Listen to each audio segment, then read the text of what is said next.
महाभारत कालीन ऐतिहासिक नगरी सुखतीर्थ में इस समय हम मौजूद हैं और यहीं इस सुखतीर्थ में वट वृक्ष और इसके एक छोर पर गंगा नदी भी बहती है। 5000 साल पुरानी यह नगरी बताई जा रही है।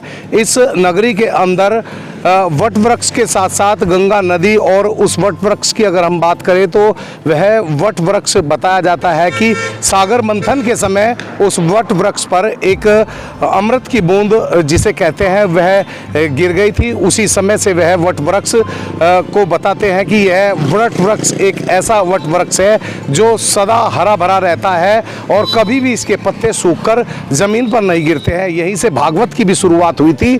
इसी नगरी में आज हम पहुंचे हैं, जानते हैं कि इस नगरी की इतिहास क्या है और क्या क्या इस नगरी के अंदर मौजूद है। प्राचीन काल से ही हमारे भारतवर्ष में आस्था के प्रति लोगों का गहरा लगाव रहा है।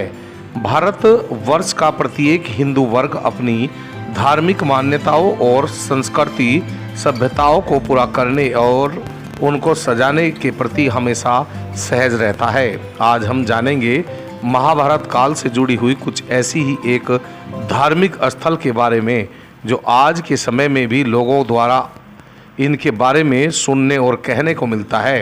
राजधानी दिल्ली से करीब 150 किलोमीटर दूर स्थित उत्तर प्रदेश के मुजफ्फरनगर में शुक्रताल नामक एक तीर्थ स्थल मौजूद है।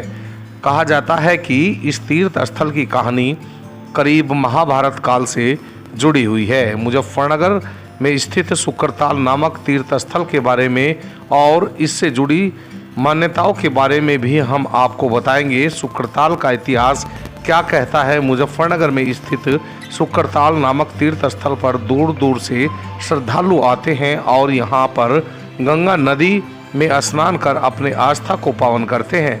मुजफ्फरनगर के शुक्रताल तीर्थ स्थल पर वट वृक्ष नामक वृक्ष जो अपनी विशाल शाखाएं फैलाए हुए है, यह पावन वृक्ष बहुत ही पुराना और प्राचीन काल का है। इस धार्मिक वृक्ष को श्रद्धालु जन पूजन एवं श्रद्धा सुमन करते हैं।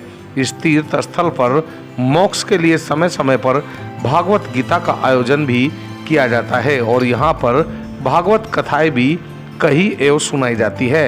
यहाँ का पूरा परिचय एक तीर्थ स्थल के रूप में ही विख्यात है। इस धार्मिक स्थल पर अनेकों प्राचीन मंदिर और धर्मशालाएं मौजूद हैं।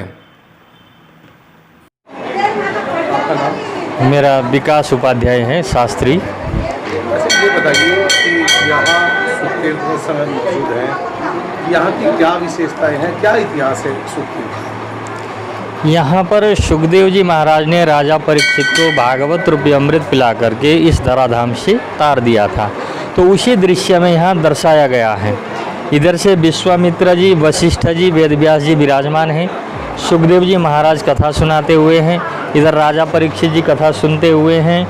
समीक ऋषि जिनके गले में राजा परीक्षित ने मरा हुआ सर्प डाल दिया था और उनके पुत्र हैं श्रृंगी ऋषि। समीक ऋषि के पुत्र हैं श्रृंगी ऋषि। जब इनको पता चला कि मेरे पिता के गले में किसी राजा ने मृतक सर्प डाल दिया है, तो इन्होंने राजा परीक्षित को श्रापित किया कि इति लंघित मर्यादम तक्षकः सप्तमेहनि, जिस किसी दुष्ट ने मर्यादा का उल्लंघन किया है, आज के 7वें दिन तक्षक के काटने से उसकी मृत्यु होगी। फिर रोते हुए अपने पिता के पास आए। इतने में समीक ऋषि की समाधि खुल चुकी थी, तो उन्होंने पूछा, क्या हुआ बेटा, क्यों तुम इस प्रकार से रोते हो? तो इन्होंने कहा, पिताश्री, मैंने उसको श्रापित किया जिसने आपके गले में मरा हुआ सर्प डाला है। तो पिता ने पुत्र से पूछा, क्या तुम उनको जानते हो? तो इन्होंने कहा, नहीं जानता। तो अनजाने में कैसे तुमने इतना बड़ा श्रापित कर दिया कि उनकी मृत्यु हो जाए? तो समीक ऋषि ने जैसे ही ध्यान लगा करके देखा, देख लेता हूँ मेरे आश्रम में कौन आए थे और छोटी सी गलती के लिए मेरे पुत्र ने उनको श्रापित किया। जैसे ही ध्यान में देखते हैं राजा परीक्षित हमारे आश्रम में आए, ऐसे राजा भूतो न भविष्यति न हुए और नहीं होंगे, और छोटी सी गलती के लिए मेरे पुत्र ने उनको मृत्यु दंड दे दिया। उनको पता चले कि आज के 7वें दिन तक्षक के काटने से उनकी मृत्यु है, मोक्ष का उपाय कर ले। तो उसी समय समीक ऋषि ने अपने गौरमुख नाम के शिष्य को राजा परीक्षित के यहाँ भेज दिया। जाओ जाकर के राजा परीक्षित को सूचित कर दो कि आज के 7वें दिन तक्षक के काटने से उनकी मृत्यु है, मोक्ष का उपाय कर लें। और जैसे ही राजा परीक्षित भी इनके गले में मृतक सर्प डाल करके अपने महल में पहुँचे और माथे से मुकुट उतारा, उनको भान हो गया, ओहो मैंने बड़ा अनर्थ किया, इतने बड़े तपस्वी का मैंने अपमान किया, मुझे अवश्य दंड मिलना चाहिए। इस प्रकार सोच ही रहे थे, इतने में इनके भेजे हुए शिष्य पहुंचता है और कहता है महाराज आज के 7वें दिन तक्षक के काटने से आपकी मृत्यु है, मोक्ष का उपाय कर लें। क्योंकि राजा परीक्षित ने जो मुकुट धारण कर रखा था वो मुकुट जरासंध को मारकर भीम के द्वारा ला करके अपने राजकोष में बंद करके रखे थे। जब राजा परीक्षित का राज्याभिषेक हुआ तो उन्होंने बताया नहीं कि बेटा इस मुकुट को मत कभी पहनना, क्योंकि ये किसी को मार कर लाया हुआ मुकुट है, तो इसमें कली का वास है। क्योंकि जो मार करके छीन करके आदि करके लाया हुआ स्वर्ण होता है, धन होता है, उसमें कली का वास होता है। तो एक दिन राजा परीक्षित राजमहल में जाते हैं और देखते हैं राजकोष में जाकर के एक पेटी बंद पड़ा था। तो उनके मन में ये विचार आया कि मैं इस पेटी को आज खोल करके देखता हूँ क्या छोड़ करके गए मेरे पूर्वजों ने। जैसे ही खोलते हैं चमचमाता हुआ स्वर्ण मुकुट दिखाई पड़ा। तो उसी समय उन्होंने धारण कर लिया। विनाश काले विपरीत बुद्धि, उनकी बुद्धि भ्रमित हो गई, इसीलिए उन्होंने ऐसा दुष्कर्म किया। तो जाकर के गौरमुख नाम के शिष्य ने राजा परीक्षित को सारी बात बता दी। फिर राजा परीक्षित ने अपने पुत्र जन्मेजय को राजपाट सौंप करके इसी वृक्ष के नीचे आ गए। तो इतने में संत समाज एकत्रित हुए, श्रृंगी ऋषि भी आए, समीक ऋषि भी आए। तो राजा परीक्षित ने कहा जिसके जीवन के 7 दिन शेष पड़े हों उसे क्या करना चाहिए, क्योंकि उन्होंने अपने कल्याण के लिए ही नहीं बल्कि आने वाले जितने भी प्राणी हैं इस संसार में सबके कल्याण हो, इस भावना से उन्होंने जिसके जीवन के 7 दिन शेष पड़े हों उसे क्या करना चाहिए, इस प्रकार का प्रश्न किया। तो जितने भी ऋषि मुनियाँ एकत्रित थे उन्होंने अपने अपने मतांतर से अपनी राय देने लगे। इतने में सुखदेव जी का आगमन होता हुआ जैसे ही ऋषि मुनिगण देखते हैं तो इनको देख करके जिनके आयु हजारों साल है ऐसे दिव्य महात्मा उठ करके खड़े होते हैं और उनकी स्वागत करते हैं।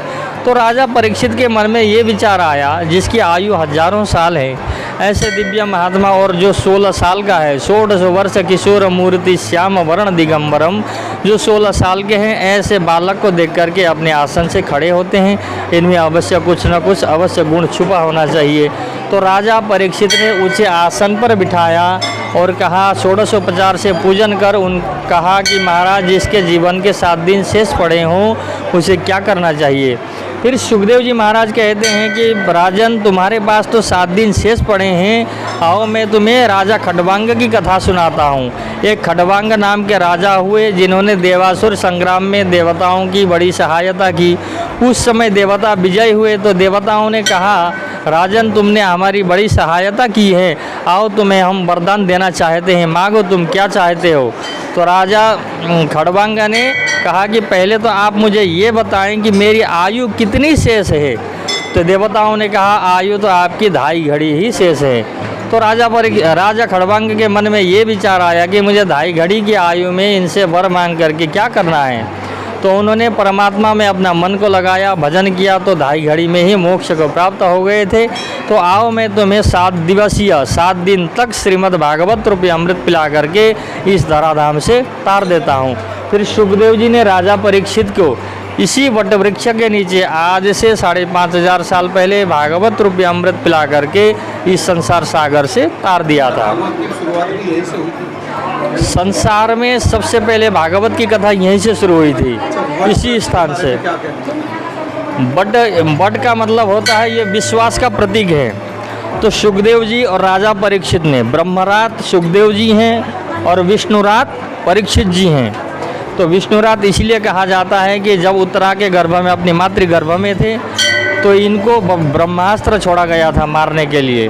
तो भगवान विष्णु ने स्वयं उनकी मातृगर्भ में जाकर के इनकी रक्षा की थी, इसीलिए इनका नाम विष्णुरात पड़ा। तो ब्रह्मरात और विष्णुरात का यहाँ संगम हुआ, यह विश्वास का प्रतीक होता है वट वृक्ष। तो इसी वृक्ष को चुन करके सुखदेव जी ने राजा परीक्षित को भागवत रूपी अमृत पिला करके इस धराधाम से तार दिया था। बताया जाता है कि वट वृक्ष को अमर बताया जाता है क्या? नहीं, ऐसा है, वट वृक्ष अमर तो होता ही है और ये तो और ज़्यादा भी हो गया, क्योंकि जहाँ पर सुखदेव जी स्वयं बैठे हों तत्रा भगवत भगवान व्यास पुत्रो। सुखदेव जी जो हैं साक्षात परमात्मा कृष्ण के ही अवतार हैं, भागवत में ऐसा उल्लेख है। क्या सागर मंथन से भी कोई संबंध है? नहीं, उससे तो यहाँ कुछ ऐसा वो नहीं है, लेकिन सुखदेव जी के यहाँ कथा सुनाने से इस वट वृक्ष का अमरत्व प्राप्त हो गया है। और आज आप जहाँ कहीं भी भागवत कथा पूरे संसार में, वर्ल्ड में जहाँ कहीं भी भागवत कथा श्रवण करते हैं तो सबसे पहले यहीं से सुखदेव जी ने राजा परीक्षित को सुना करके मोक्ष दिलाई थी। उसी समय का ये वट वृक्ष है।